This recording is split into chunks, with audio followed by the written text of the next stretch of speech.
I think my juices flow all the time. Absolutely, absolutely. You know as much as I know. Right now, we've been able to stuff the stuff. The curse is broken. NC State fans, finally. Finally. Hey, happy Thanksgiving. I mean, that's a triple play. Wolfpack ain't for soft. It ain't for soft people.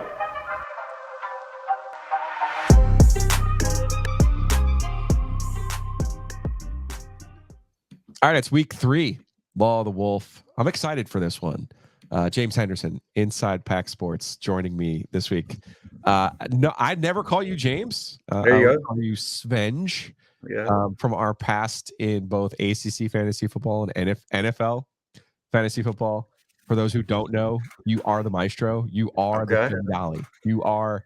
I don't know how you do it, but you consistently win every fantasy league that you're ever in.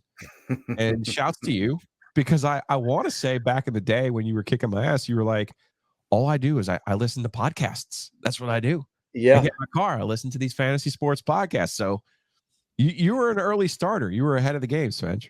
Yeah, I tell people, you know, because they ask me a lot of times, and I've even told you this with your new platform, it's a lot easier for me to listen because I'm not a big radio guy, right? Like I listen to podcasts, I always have. And so for me, I mean, my early runs back in the day when we were doing those, going out on walks or whatever, I'd be doing, you know, fantasy football podcasts and getting the inside scoop, getting a little help there, not telling anybody. And there you go. Des Kitchings didn't actually text you before the ECU game when it was either Jermichael Ramos or was it Steph Lewis with the 80-yard touchdown. Oh my God. You are the definition of a weasel. That was that 5-minute early plug into the lineup, and 2 minutes later he catches the 80-yard touchdown pass. That one was classic. Speaking of early movers, though, like you went out on your own. Mm-hmm. I mean, I would still consider Pack Pride back when you were with Pack Pride out on your own. But how has everything been with Inside Pack Sports? I know it's been a couple of years now, but that was also a little bit of a risk for you leaving the Pack. It was, yeah, it was. You know, just to be able to go from a network to independent, obviously, it's always risky. You know, when I was with Pack Pride, we were who I think Scout at the time. Now they're 247, and so you kind of had that backing. But you know, for me, I wanted to just go out without really having a network to, in a sense, answer to, and you know, kind of do it on my own. A little risky, less help, but you can do things pretty much however you want to do it, which I think kind of I like better. So it's going well. We started in 2017 and continue to grow and doing different things. And yeah, it's been a lot of fun. Is it still, do you still consider the message board the primary driver for the site, or is it the content? Or is it they go hand in hand? Yeah, I think they go hand in hand. I really do. I think the community is what makes your content valued even more, in a sense, because I think there's some people out there who put out a lot of really good content at various places, and if they don't have a community there to check it out, I mean, what are you really getting out of it, right? Like I'll see some great stories up across the networks, the various networks, and they'll have 2 or 3 replies to it, which blows my mind because I'm like, this is outstanding work. And you know, I think a lot of it comes down to, do you have an inviting community? And I know with us, that's been one of the things we've really kind of stressed, is building our community up. And we talk about our message boards. I'm very active. You know, I make a point to go on there, and whether I agree with what people say or not, I don't believe in the customer is always right, Joe. This is a debate. No, I do not. This is a debate situation. We go on there, and a lot of times on the boards, I get caught arguing with people. Like yesterday, I give you a perfect example, and I'm sure NC State fans will not appreciate this because they didn't on my boards, but I got into an argument with people about who was a better quarterback, Cam Newton or Drake May. Well, wait a second. Who was? Yes. All right, Cam. Explain. Let's go there. Let's. Well, I just personally, I've never viewed Cam Newton as a great quarterback. Okay. So I'm a big definition of the word quarterback as well. Yeah, and even though Drake May plays for North Carolina, from the moment I watched him play, I thought this guy was a stud. Yes. I really do. I mean, you feel the same way. You can watch him play and tell he's just different. And so, I mean, Now, I but what got it. part of the accomplishments matter, though? That's where the Cam Newton. Well, and that's where I was saying, like, I was doing it independent of accomplishments. And Okay. I'll give you another example. One of the replies to me was, well, James, you know, Drake Mays, he will never win an MVP, make a Super Bowl, win a Heisman, be the #1 draft pick. All of those things. He won't ever do those things. And I said, okay, maybe, but Phillip Rivers never did all those things. And as an NC State fan, you probably think, no, I'm not saying you, but in general, Sure. Phillip Rivers is a better quarterback than Cam Newton. I would. I don't know how you feel, but so to me, the accomplishments aspect of it is a little different. Right. But that's the thing. That was a 2-page debate on our board, and I'm sitting here debating. I guess I'm propping up a North Carolina You were a guy. little bit of a foil. Yeah, but yeah, but yeah. it wasn't something, you weren't being fake about it. You were No, saying it's just the definition of how you view a quarterback and how a position is played. You know, obviously the retort for Cam, and this isn't Auburn therapy, this is the law of the wolf, but obviously there was like one other NFL player on that Auburn team that won the national championship. So it's kind of like he did a lot. and again, it's not even independent on Cam. I think Cam was better than Tim Tebow. Yeah. Yet he backed up Tim Tebow for 2 years. Yeah. Right. Like, so, No. you know, it wasn't a shot at Cam or anything like that. But that just gives you an idea of the debate I'll have. And folks get mad at me, but we don't always agree. And I think they appreciate Not engaging. that. Yeah. Yeah. You have an audience. I have an audience. There is probably one overlap there, and that's Joe Wagstaff. Okay. Big fan of ours. And he posted a question to me, and I thought to myself, well, who can I get to answer these questions with me? I thought of JC Zemble and Wolfpack Central. JC's, you know, he's cancer survivor. He's over at Duke today getting some one of his checkups. There you go. All is well by JC, knocking on wood. Unfortunately, could not join us today. And then I was like, well, I'll get the Svenge and JC, because you guys have been around. You guys have covered these teams. And me and you, similar time frames. When did you start doing your work originally for Pack Pride, right? Yeah, I was it was 2002. Oh, 2002. My first semester I did with them was my last semester at State that spring going into 2003. And then in 2003, because we just started, we were not credentialed.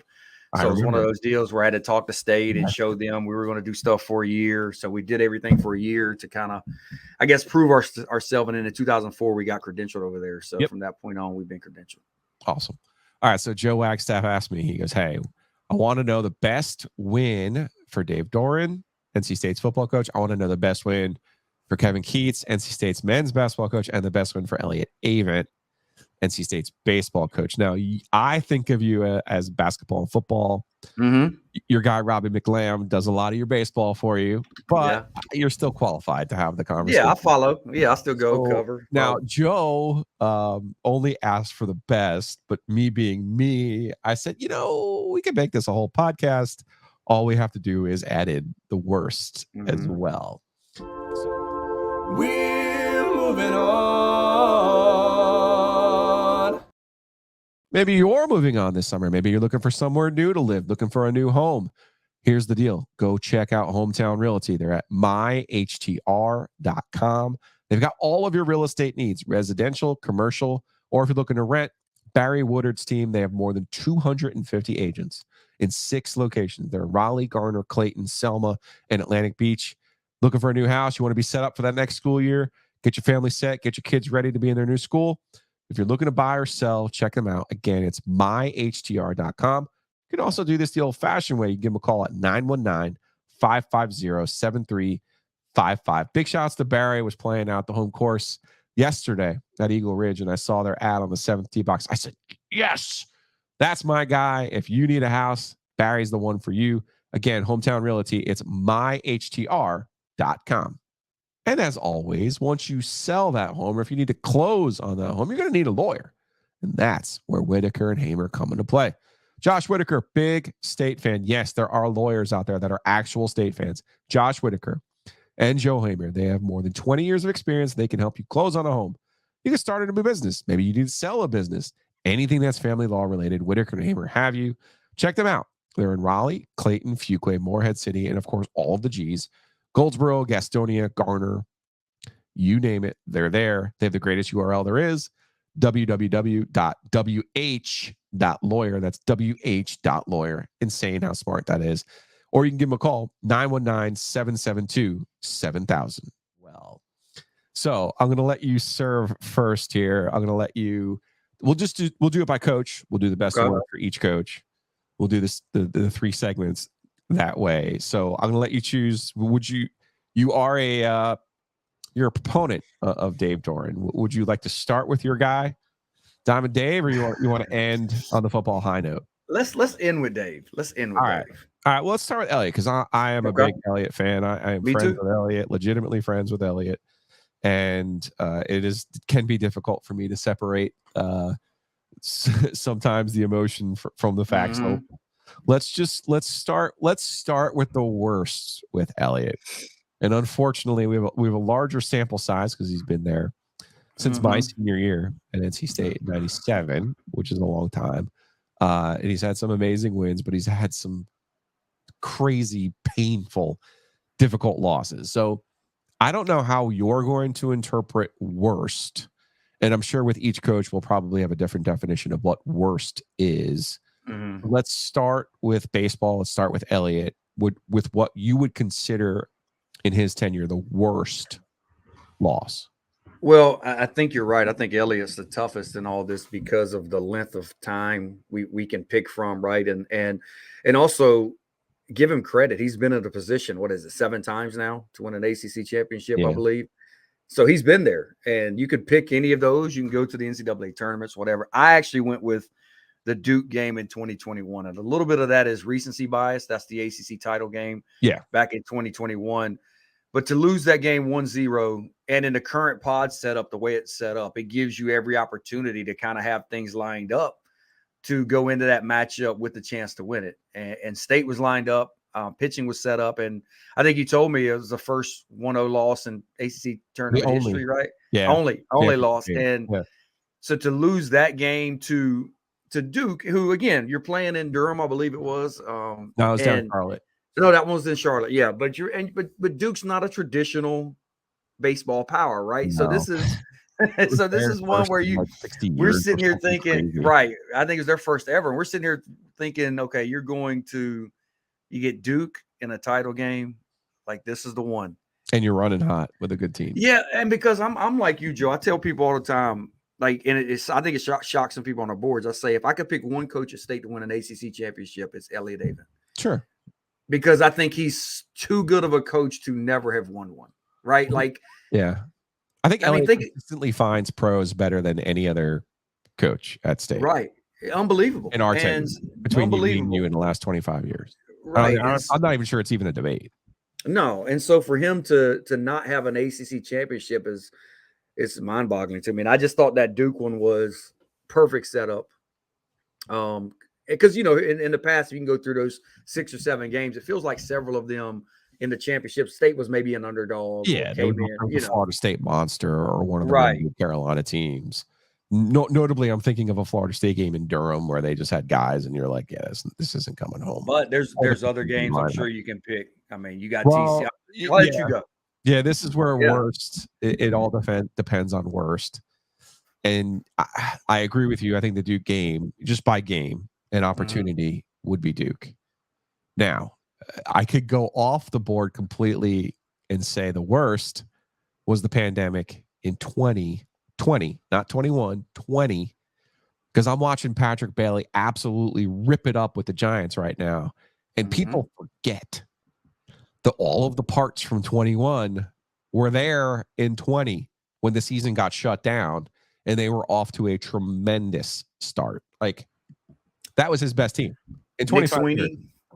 Yeah, in 25 years, I will just tell you, and I think he would tell you the same thing. The pandemic team, Patrick Bailey, was his best team. And I hate that they never had a chance to have a kick at it. And then, of course, you get to 21, and you have the Duke loss in the championship game. You have the run through the tournament. The lopsided loss to Arkansas. They bounced back the next day. They beat Arkansas. Something tells me we'll get to that one on the other side of this, on the vest. And then to be kicked out of the tournament when they had eligible players who never tested negative for COVID. I don't care what side of the political river you're on. They had eligible players. They should have been allowed to play with the eligible players. So that is difficult to stomach. But I'll actually go. I'm going to go for an actual on-field result. I am going to go with the UCLA game in 13. They end up losing by a run. I just watched the highlights of this game yesterday. The ball goes out to left field. It's a single.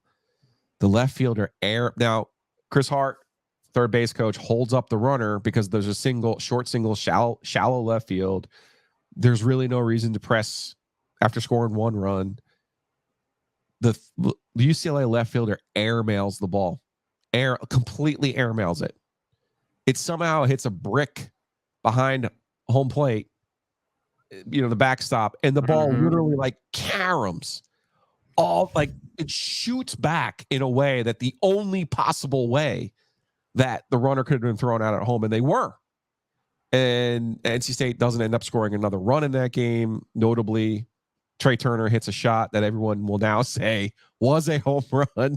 Anyone in the building would say it was. So to lose that game, to be in the winner's bracket, to have a chance at being 2-0, driver's seat in that pod. And UCLA obviously goes on to win the championship there in 13. So I'm taking more of a pain. I'm taking more of a retrospective, like, hey, you win that game with that team, because then you could have rested and you would have had Rodon ready. That's just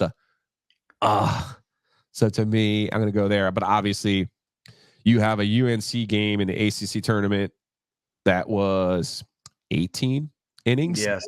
That one's a little tough. That one was on my list. Yep. Stomach. That one is definitely because TCU. You had TCU where they were up 8-1 in the 2015 regional. They end up in the 8th inning, and they end up losing 9-8. You have the Coastal Carolina debacle where it was a hurricane, and the umpires made them continue to play the game. That was garbage. And of course, Coastal goes on in 16 to win the national championship after beating them.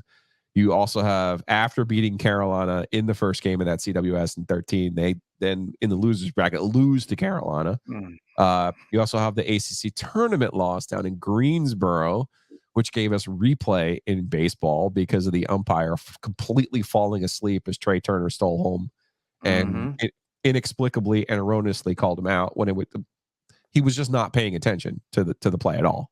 But it is that is actually NC State's claim to fame. You know that, right?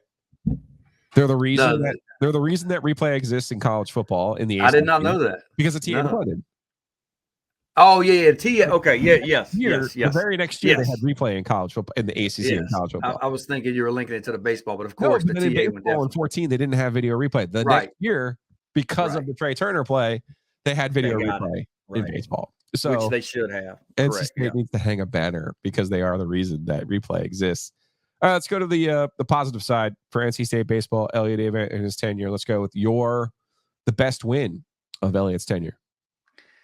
I mean, it has to be, for me at least, Arkansas. We talked about this earlier, bouncing back from that blowout loss, right? And then you're able to come back. And we've talked at times about, I know as those who follow NC State have always talked about being able in that spot, getting up and doing something. Yep. Right. And we've seen them not do it. And yet for State to go there, and I think, the more you get separated from that year, I guess the more folks will forget how dominant Arkansas was viewed that year. Yeah, number one overall seed at their place, just coming off a game where they scored 21 runs against you, and they had their number one pitcher on the mound. So and I think it was something like they didn't lose a series in the SEC that year or something crazy like that. I mean, they were dominant, and no one expected NC State to win that game, and so to go and pull that one out, I mean, I think, and again, it sets up all you were talking about, where I think you probably feel like me, if NC State doesn't have the COVID stuff, they may win that World Series that year. Right. Yeah, I mean, so, I mean, to be put in that position with that win, I mean, it has to be that for me, that Arkansas one. I love the Arkansas game, but to me, and also beating Carolina in that opener in the CWS, the first CWS game out in Omaha, because remember, they had lost to Carolina in that 18 game. So it was like, oh man, they can't beat Carolina. They can't beat. Well, no, then they did. And they actually kicked their ass. The Arkansas game, same for me, because of that's the same team that lost to Duke 1-0 So the resiliency, there's an arc there. But I'm actually going to go with a game that I was at and that I covered, which was 13, which was to get to Omaha. And again, they had lost that year in an 18-inning game in the ACC tournament to Carolina. Well, now they have Rice in the Super Regional at Doak Field. Yep. And Ethan Ogburn comes in and he pitches, I think he pitched 4 innings in relief in extra innings. In 17 innings, they end up winning the game 5-4. They beat Rice. Now, Rice, to your point, was not the caliber that Arkansas was. But you combine how long they had tried to get to Omaha. Yeah. This was their first trip under Elliott to Omaha, first in 67. So really, it was a culmination of everything that Elliott had worked for. It was also at home, which I do think matters. And it was also this 17-inning game where a lot of people, there was rain. It was like the middle of the night by the time they finished. Yeah. It was well remember worth, that. It was well worth the payoff for NC State and Elliott David. All right, we feel good? We ended on the positive. We feel good? It got to end on the positive, yep. All right. Let's pay some bills. We'll come back. Let's talk about Kevin Keatts. We have fewer seasons to choose from. We'll come back right after this, after some words from my sponsors, Sven. As you've talked, there you go. Man, you gotta get out there and hustle. You gotta pound the pavement, my friend. Get them. Housekeeping. I know someone who's undefeated in their tenure. That's Hayes Lancaster, Mosquito Authority, Pest Authority. They beat the bugs every time. They beat the mice every time. They beat the moisture in your crawl space, basement, underneath your house every time. Mosquito Authority, Pest Authority. You got bugs inside, you got them outside. Give Hayes and his crew a call, 919-807-1951. Check them out online. It's bugsbite.com, or on the Twitters, it's No Mosquito NC. Year 3 for me with an NC State podcast, and year 3 for the support from Hayes Lancaster and Mosquito Authority, Pest Authority. Appreciate him and always believing in us.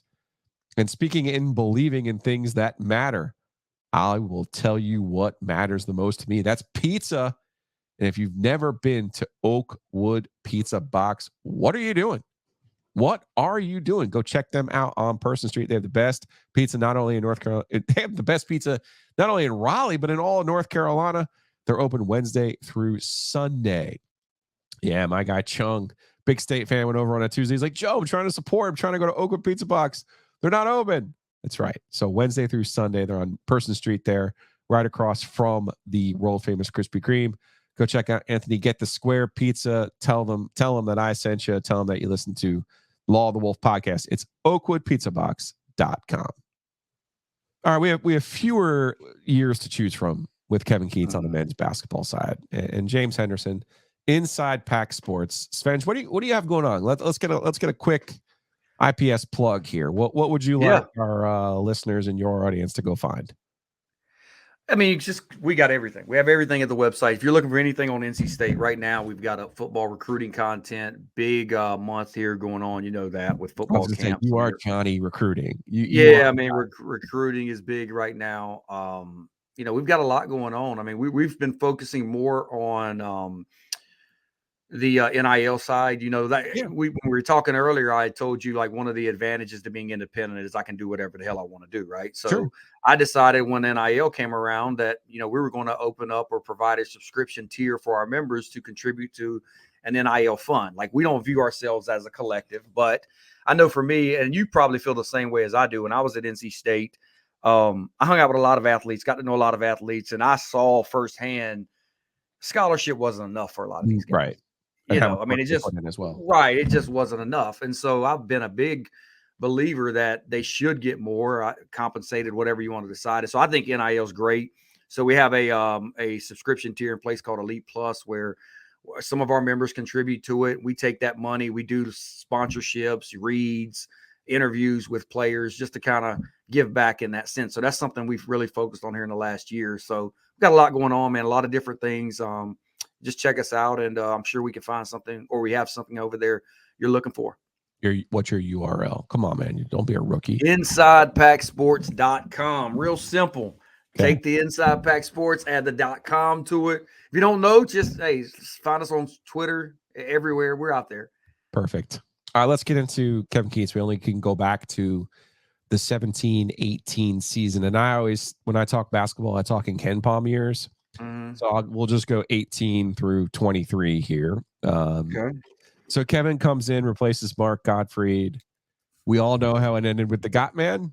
We also may not remember how it started with Kevin, but it, because of some early wins, it started like gangbusters under Kevin. So I'm curious. Now, which way would you like to go? You want, let's start with the good, we'll end with the bad on Kevin. Okay. All right, so let's go with your best win in Kevin Keats' 6 seasons as NC State's men's basketball coach. You know, for me, it's interesting. I was telling you before we started that the thing with Kevin that's unique to this discussion is he hasn't had a lot of those high leverage spots, right? Like he hasn't been in an ACC title game or a Sweet 16 matchup or Final Four where you can have kind of a quote unquote big win or big loss. Now, one thing he has done, and maybe you'll touch on this, is he's fared relatively well against his rivals. You know, Duke and North Carolina, he's gotten some wins against them. But the game I'm going with is Virginia in 2020 on the road. Up at Virginia, you know, that was the year Virginia was coming off a national championship. And, you know, a few years back, I mean, it felt like just no one won up there, right? Like you go to Virginia and Charlottesville and you're just not winning the game. No, and certainly not NC State. I mean, State hadn't won there in years. And, you know, I think that was that year. That ended up being the COVID year, but State went up there, won that game. I think 61-58, something like that. And it was just a big road win against a defending national champion. To do it on the road, I think matters a little bit. And there's some more that you could go to with Kevin, but I thought that was a big win because there was this perception there, at least relative on our boards with Virginia, with their style of play. Could State find a way to win games against them? Because, you know, the way Kevin plays is completely different than the way Virginia plays. Now, we've sit here and looked here a few years later, and it's kind of like State is generally in those games, whether they win or lose. I mean, they've had some success following that up against Virginia, but I thought that was a really big win for Kevin against the Cavaliers on the road. I agree that it was good to finally beat them there and that they've had trouble winning there. And gosh, I can't even count the number of times I've covered a loss in Charlottesville. Yeah. Because I do remember the Ryan Harrow, CJ Leslie game where CJ was a minus 38. You have to try really hard to be a minus 38. I'll just leave that. Oh, that was bad, CJ. Leave that there. While that is impressive. And I really don't just want to concentrate on Kevin's first year because I think he's had other great moments. The Arizona game, I thought right out of the gate in 18 down in Atlantis, right? I thought that was a real statement because, as you know, as someone who's covered this school and has been through a couple of different coaching searches, you know what Sean Miller and what his name means. You know, the former assistant for Herb Sendek, and he's kind of any of the Millers object. Yeah, well, Archie played here, but you got to remember Sean was the more established head coach. So I feel like any of the previous 3 coaching searches were all like, oh, they got to go get Sean. They got to go get Sean. And even Debbie, I remember when she replaced Sidney Lowe, had said, you know, Sean is the one I would go get. That's the one I want. You know, he was established at Arizona at the time and, you know, wasn't going to leave Arizona for NC State. I don't think I'm insulting anyone's feelings by saying that. But I just felt like there was a standard there for NC State fans. And 5 games into Kevin's tenure, in the first real game that they played, because the first 4 games were VMI, Charleston Southern, Bryant, and Presbyterian. Okay. So they get down to Atlantis and then they beat Arizona, number 2 team in the country, with DeAndre Ayton, 90-84. I thought that was a real announcement of who you are and what you plan on being. And, you know, to follow that up with to beat number 2 Duke that season, I thought was also a good win.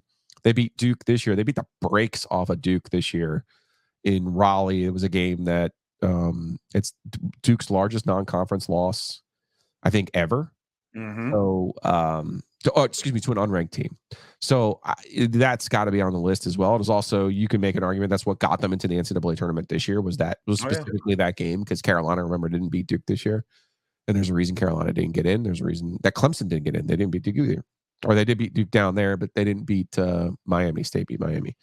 So I don't know if I would strongly consider those, but I also think beating Carolina in that first year at the Smith Center, 95-91, the Alaric Freeman game where he went berserk from 3.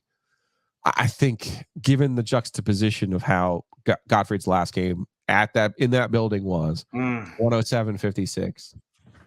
Story time with Joe. I remember it was the year after Mark had gotten fired. It was really before all of the NCAA stuff had kind of kicked in for Dennis. And Mark called me and we were talking. It was talking about a story. And I was like, okay. And then he said something to me about like, oh, I didn't support him and I wasn't a fan of his and that I was always out to get him or something like that. And I said, and I took it as like he thought somehow I played a role in how he got fired. And I was in the old Ed and No newsroom and I remember sitting up there and I was talking at a loud volume. And I said to him, I go, you can't be serious right now. I go, am I the one who lost by 51 to Carolina? Am I the one? Like you can't lose that game that way to that team. I don't care who you are. You better be V. And V would never lose by 51. You better have a national title in your back pocket in order to lose something like that. And he just didn't understand the impact of that one game and what that one game meant. Now, I don't think Debbie fired him because of that one game. There were multiple performances that year that were bad. But here we are 6 years later. And if I said 107-56 to you, you would say, oh, that's the game where State shit their pants against Carolina in the Smith Center. Unacceptable. Right? It's totally unacceptable. And that wasn't a bad team. That State team. No. Remember they started the year 3-2 with I think they went one at Duke. They just played out of their minds against Virginia Tech. They had one at Duke earlier that year. I mean, you can't lose that game. I'm with you. I think the Arizona game was probably the second one for me. Just because of all the things you talk about. I know it spawned kind of the quick memes, the early Kevin Keats is a winner. You know, I mean, we got those memes out of that. But that North Carolina game was up there because it was that was such a fun game. You talked about Al Freeman and went to overtime. You had Markel Johnson going back and forth with Luke May of all people. You remember there was a stretch there. And you're right. I mean, I think those 3 games that year kind of signified to State fans we can compete with the big boys under Kevin Keats. I mean, and that's what they were looking for. And, you know, to win over Arizona, North Carolina, Duke, all those games the same year. I mean, I thought, I mean, those are the games I think you can go to with Kevin. And I was telling you, I mean, he's had some success in those moments. I mean, so far in his tenure. Now it's just a matter of can you go and take the next step. Yeah. All right. So let's now hit the worst in 6 years. And I think I know your answer. This was a popular answer on Twitter when I posed the question on Twitter. So I'll let you in the draft take the obvious answer here. Yeah, and Virginia Tech. It's 27 points. Do I need to say even more than that? 24. 24. Yeah. I gave him 3. 24. I gave him 3. It's 47-24. At home. 24 points. I mean, and the funny thing about it, I was looking that game up when we were talking about these topics, and I was in the very next game out 3 days later, State goes and scores 96 against Carolina in the Ding Dong. How does that happen? I have no clue. I've never watched a game of basketball like that ever on any level. And I'm talking, Joe, I don't know if you know this. I used to coach AAU basketball, so I've seen middle schoolers. And I've not seen a 27-point or a 24-point performance in a game before. I mean, that was something. It's unexplainable. I remember when Kevin came to the media. Kevin came to. He couldn't even really explain it. It was 20-14 at the half. So Virginia Tech was kind of slogging it through there with them. And their 47 points was not exactly any great shakes, especially considering some of the players that they had on that team. But State ends up in that game 2 of 28 from 3. Yeesh. And Wyatt Walker is one who hit one of those threes. It's the lowest scoring game in the shot clock era. So basically, when a team was trying to score, it's the fewest points anyone's ever scored when they were trying to score. That's ignominious for sure. But I'm not going to give it the worst. I think losing to Carolina twice in 20 was bad. That was a Carolina team that went 6-14 in the ACC. 2 of those were against State. After the home loss, that's when Kevin called me and he was like, all right, well, what's up with these fans? Like, why are they mad at me? And I was like, okay. I said, you could lose to the team that's number 1 in the country against Carolina. No problem. Kobe White lights you up. No problem. Luke May lights you up. Cool. But Garrison Brooks and a couple of garbage men cannot beat you on your home floor the way that they beat you. And he was like, oh, okay. And I was like, yeah, man, come on. When they're down, you got to kick them. And that's what actually got her a little bit too. You remember they did the 06 year when everyone was like, about to say that. Yep. No, it's not that good. And then obviously Hansbrough turns out to be pretty darn good. One of the most productive players in the league history, one of the most accomplished players in college basketball history. But that's not what was expected of that Carolina team after winning it all in 05. And Roy Williams has since told me that's one of his most rewarding seasons that he's ever had. And then they beat her by 24 at home. But this is not about her. This is about Kevin. So let me get to my number 1. It's actually from this season. And I said this to him. I said this to him after they won their first game against Virginia Tech in Greensboro, where they scored 97 points and absolutely beat the brakes off Looked of unbelievable. off of one of my favorite coaches, Mike Young. I was like, I went up to him, I said to him, and I hit I hit him on the chest. I said, you can win this effing thing. You can win this thing. And he's like, well, how many NC State coaches have you said that to? I go, you are the first one. You're the first one. Because 97, my senior year, Herb gets to the final, but they were, that Justin Gainey team, man, no one better ever say a bad word about Justin Gainey in my presence. Right. Danny Strong, CC, Osh. They poured that thing out, man. But they had nothing left for a UNC team with 2 Hall of Famers on it. Give me a break. And then Shammond Williams ends up, catching fire in the second half of that game. 07, kind of similar down in Tampa. Sid's team makes a run. That Carolina team was obviously very good, but not.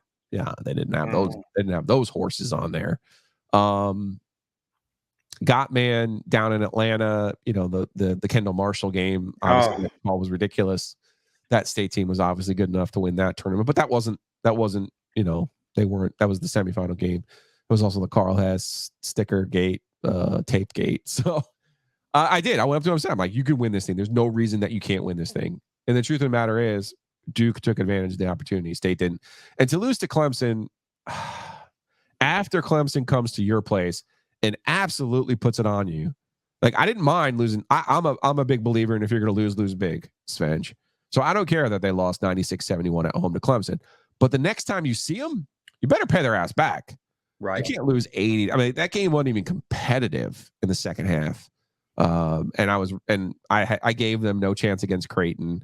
They actually played better against Creighton, but that's easily the most disappointed I've been in an NC State team other than the Vanderbilt game from 04. Oh, yeah, that one was bad. I'm with you.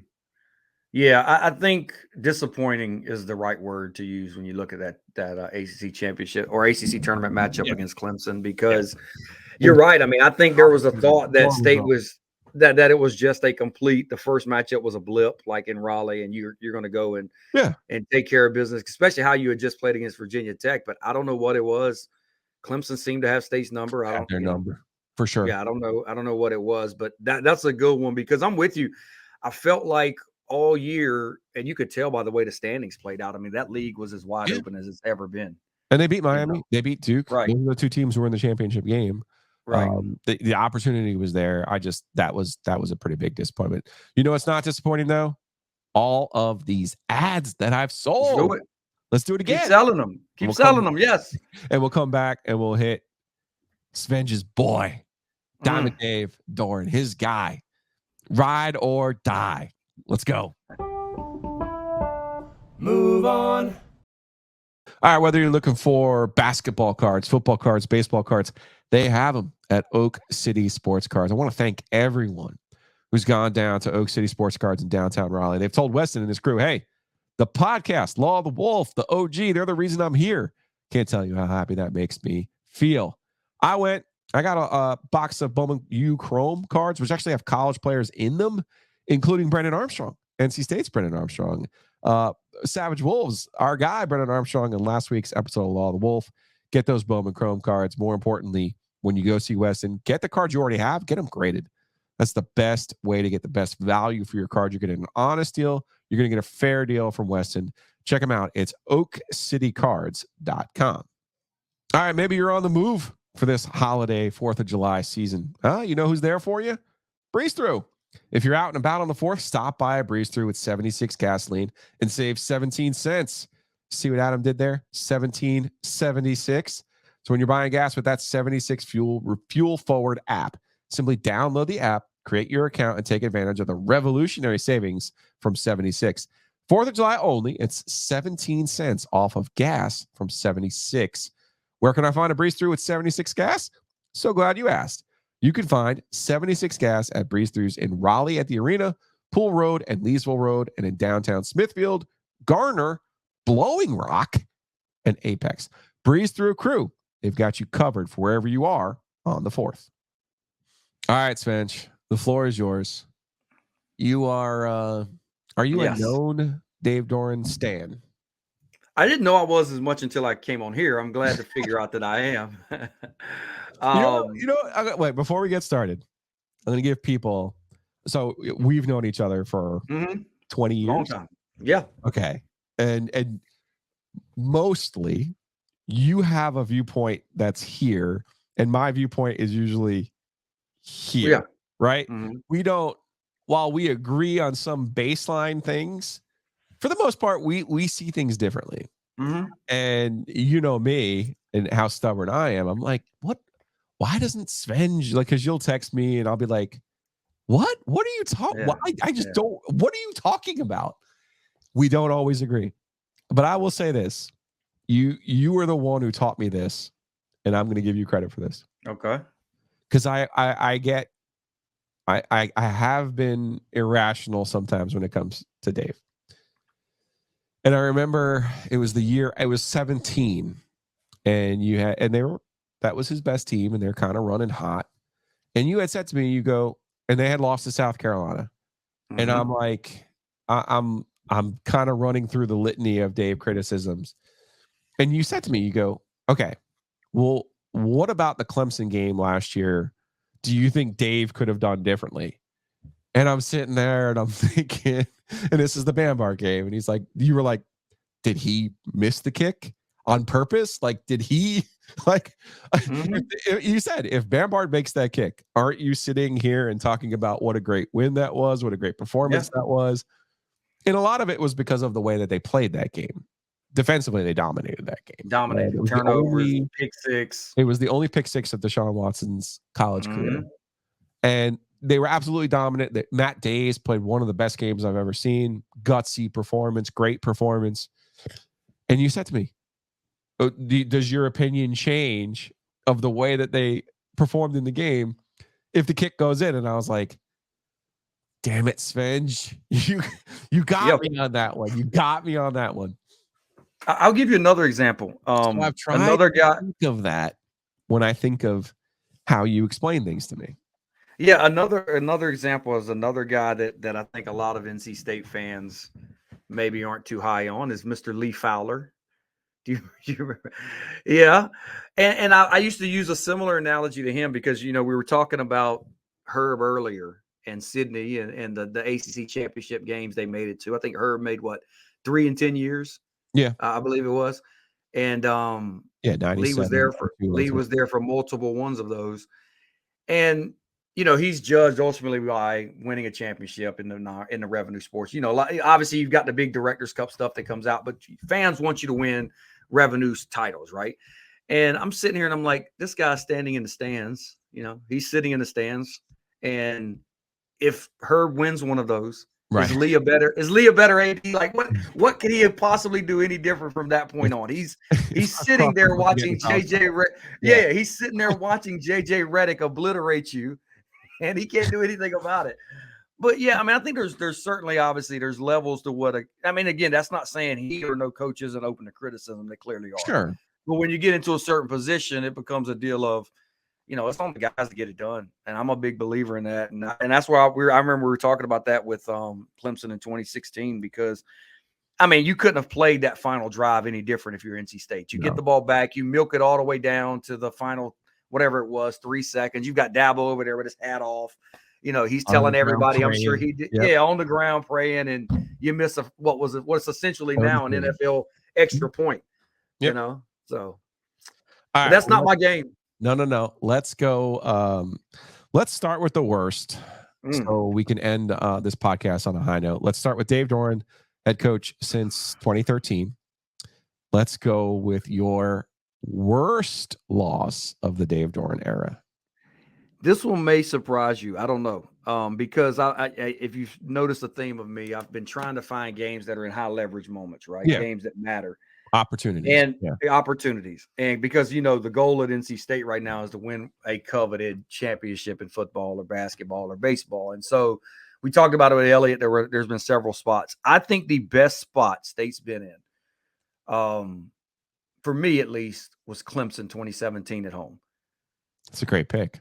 Because Clemson had already lost earlier in that year. So I think it was Syracuse. State had them at home. State was undefeated at that point in conference play.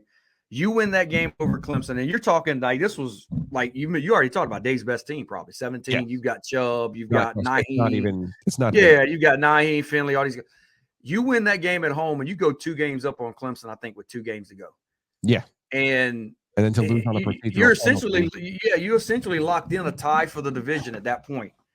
And you lose it 38-31. You have the punt return for a touchdown after you get up early. Here, McLeod had the punt return. You have the overthrow on Harmon. Had the long run on the substitution package. NC State didn't have any of their 4 NFL defensive linemen on the field when trying to steal a series in the third quarter of rest. You overthrow Harmon on a bomb. You miss Jay Sam on that final drive right down the middle where that was a great play by Kayvon Wallace though. I just thought that game, if you win that game, because you probably think that year. I mean, I'm trying to think who was on the coastal side that year. I feel like State and Clemson were clearly the 2 best teams in the league. I can't really remember who's on the but State was right there. Virginia. Yeah, I mean, like I just think that game to me stands out as his worst loss because I do believe that was his best chance to lock up. And you had him at home, and it was Clemson. We talked about Clemson coveted wins. How great would it have been for State to be that be your first one you get against Clemson? Yeah, you just trumped me. I was going the other way. Because the ECU game in 16 stands out because Scotty Montgomery was so incompetent.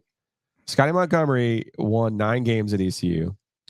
3 of them were against UConn, who was at the time the worst program in all of Division I. 2 of them were 1AA games, and then 1 of them, inexplicably, against an NC State team that featured 16 NFL players, they beat 33-30 at Dowdy-Ficklin Stadium in 2016.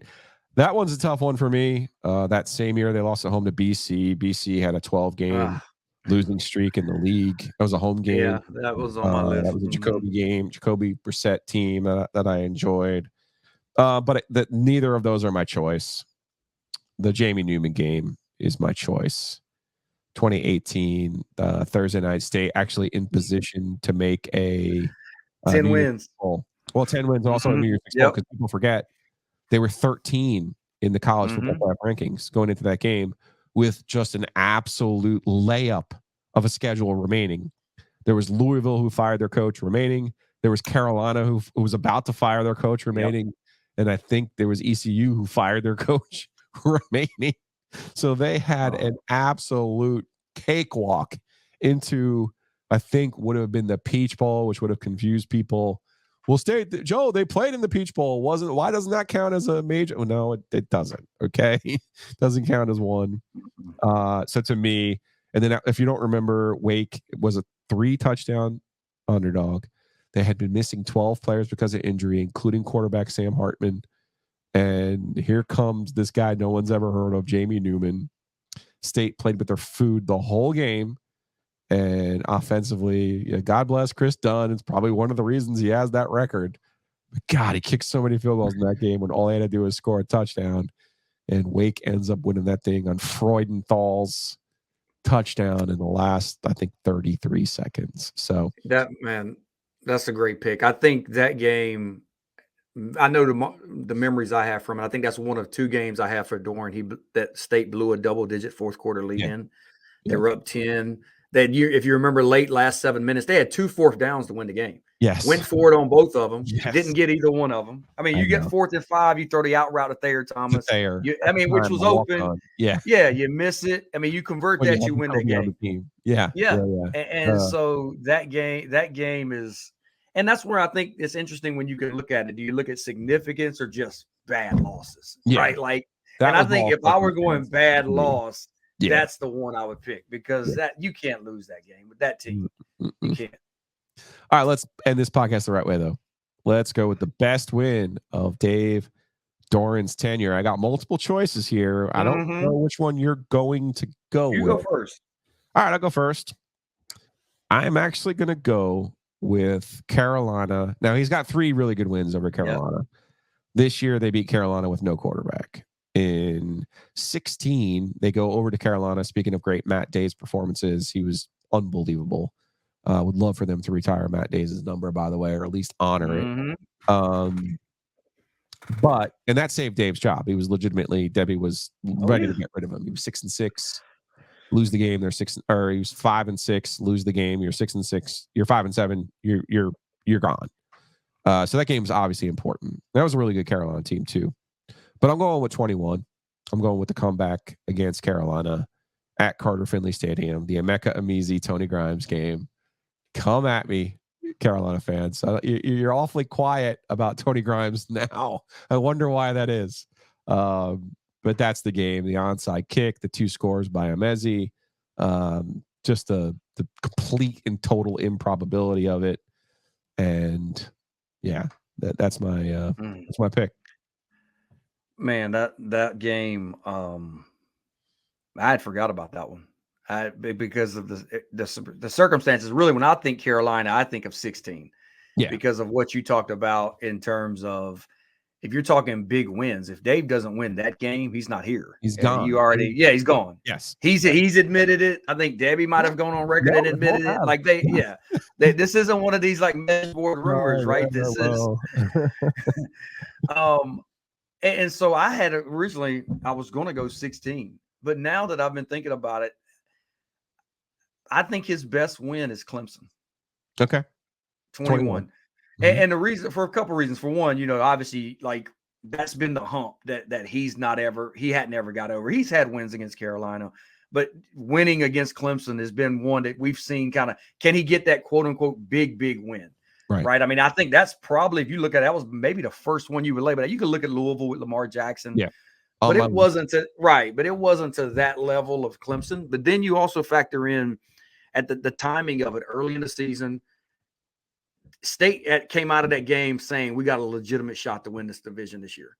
And, you end up not getting it done because Wake has their magical year where, you go over to Wake, you lose that game, whatever it was, I think 45-42 or whatever it was. But then, and then Wake just kind of finishes out, take care of business the rest of the way. So even though State was in a position, that win, I thought, put them there. And, really it ended up being the one to keep Clemson out of it. If you look at it, because Clemson did beat Wake in 21 at home. They did. And so that was the game that also kept Clemson out of it. But I just thought ever since 2016, when the Bambard kick, you didn't make that. It just felt like every year, or is this going to be the year you can get Clemson? And it was just not happening.